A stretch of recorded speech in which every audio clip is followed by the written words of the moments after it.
the most powerful being on this earth, in the highest position of government, that has the most money and rules everyone, still pales in comparison to the yogi who meditates on the bliss of Lakshmi.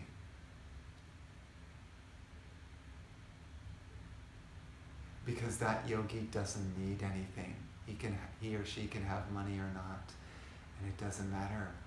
He is happy inside, and nothing can ever touch his bliss.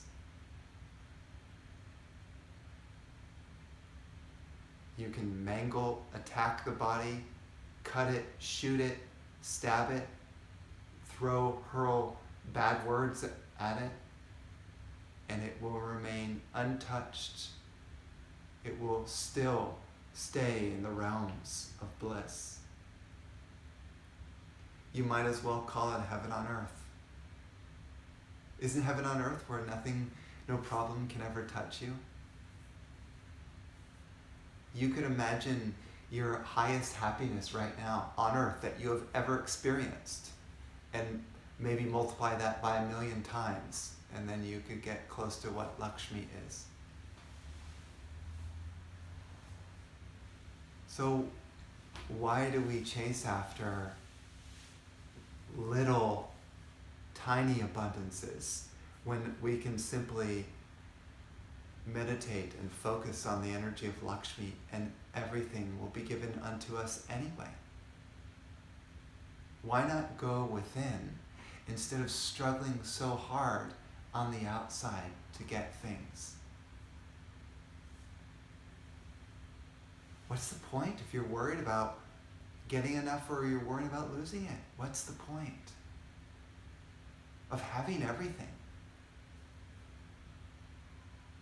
when you're still unhappy anyway? And even if you're happy for a little bit, it's just covering the worry that you might lose it.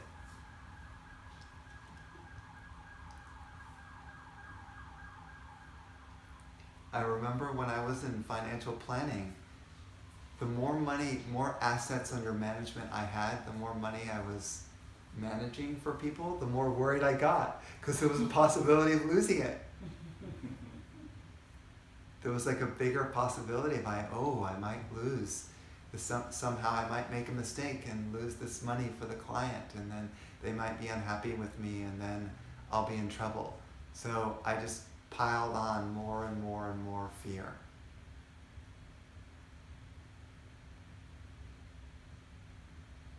Now, I pretty much have nothing. Hardly anything in my bank account.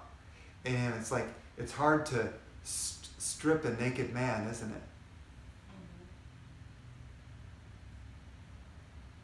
I'm not saying you have to have no money like me, but I mean, or very little money. I'm just saying that you can have little money or lots of money, and that's not the point. Lakshmi is here to activate your eternal bliss. People call that bliss the perfume of the soul. Isn't that beautiful? The perfume of the soul. Oh, your soul smells so good today. It smells like roses. Oh, it made me sweat.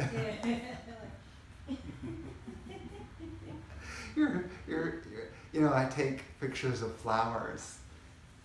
I'm not saying all flowers smell good, because there's such thing as a stinking flower. I've seen it before. You've probably seen it before, but in general, flowers smell so good. It reminds me of the soul. Even looking at the flower just brings me joy, because it has so much color and brightness. It reminds me of the heart and love. Right? That's why I like to take pictures, because it's a reminder of the soul. God's like amazing manifestations of the flower, like trying to wake you up, remind you of Lakshmi, of how beautiful the world is.